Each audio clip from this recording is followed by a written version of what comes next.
You've openly admitted that you think politics is an illusion.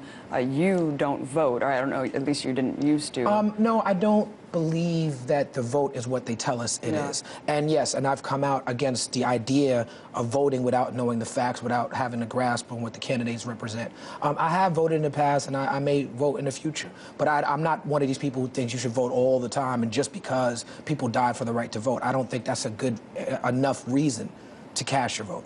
Well, yeah, it's unfortunate that people only vote when really, you know, they're kind of neglecting really the roots and where the struggle lies, which is in the streets. So you focus on a lot of grassroots activism, the plight of political prisoners. Why do you choose to go that route? I was taught in the household I grew up in that the community that you come out of, you should give back to, and that's something that's valued in my household.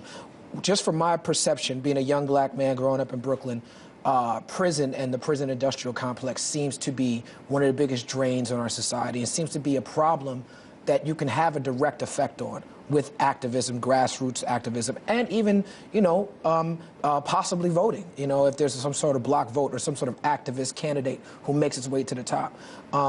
So just focusing on political prisoners, people who have been wrongly in prison, or people who have been in prison when the evidence suggests that maybe they're innocent. You know, stuff like that is stuff that remains close to my heart.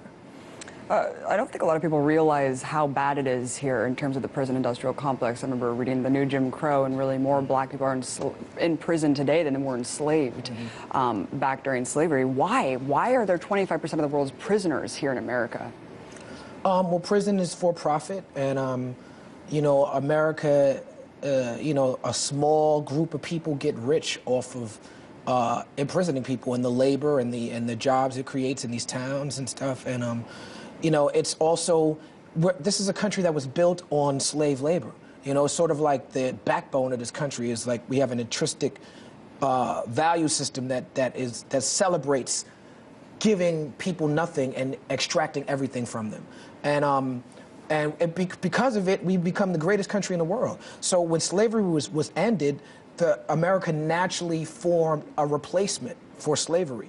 And the fact that it's mostly people of color who are dealing with this prison industrial complex is not at all a coincidence.